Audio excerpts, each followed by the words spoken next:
नमस्कार, मैं नेहा जोशी। आप देख रहे हैं द फैक्ट इंडिया। देश की पश्चिम सरहद पर बसे राजस्थान के सबसे बड़े जिले जैसलमेर की दोनों ही विधानसभा दो अलग अलग लोकसभा क्षेत्रों का हिस्सा है। जैसलमेर विधानसभा बाड़मेर जैसलमेर लोकसभा क्षेत्र का हिस्सा है, जहां से केंद्रीय कृषि राज्य मंत्री कैलाश चौधरी सांसद हैं। तो वहीं पोखरण विधानसभा जोधपुर लोकसभा सीट का हिस्सा है, जहां से केंद्रीय जल शक्ति मंत्री गजेंद्र सिंह शेखावत सांसद हैं। इन दोनों ही मंत्रियों की राह आसान नजर नहीं आ रही है।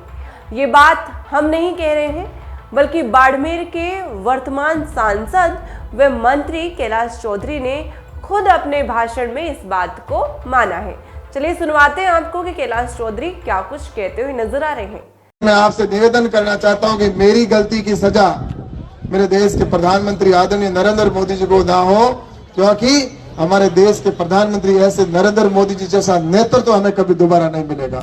लेकिन मैं आप सबसे कहना चाहता हूं कि अब 2 महीने बाद हमारे यहाँ पर लोकसभा के चुनाव है, आप सब जानते हैं। हो सकता है कि मेरे से कोई अगर कहीं चूक रही हो, क्या हो सकता है मेरे आने में, मेरे जाने में, मेरे समय में, या आपसे बात करने में, या कोई काम का उसको नहीं करने में, या कई प्रकार की सब जगह पर सब चीजें नहीं होती। लेकिन मैं आपसे निवेदन करना चाहता हूं कि मेरी गलती की सजा मेरे देश के प्रधानमंत्री आदरणीय नरेंद्र मोदी जी को ना हो, क्योंकि हमारे देश के प्रधानमंत्री ऐसे नरेंद्र मोदी जी जैसा नेतृत्व तो हमें कभी दोबारा नहीं मिलेगा। इसलिए मैं आप सबसे निवेदन करना चाहता हूं कि आने वाले चुनाव के अंदर हमें निश्चित रूप से इस देश को विकसित राष्ट्र बनाना है। अपने बयान में भाजपा सांसद ये कहते हुए सुनाई पड़ रहे हैं कि मेरी गलती की सजा प्रधानमंत्री नरेंद्र मोदी को मत देना। कैलाश चौधरी ने एक कार्यक्रम को संबोधित करते हुए ये बयान दिया है। इस बयान के बाद कई सियासी मायने निकालने जा रहे हैं। तो वहीं जोधपुर लोकसभा सीट क्षेत्र की शेरगढ़ विधानसभा से भाजपा के वर्तमान विधायक बाबू सिंह राठौड़ ने वर्तमान सांसद व मंत्री गजेंद्र सिंह शेखावत के खिलाफ मोर्चा खोला है।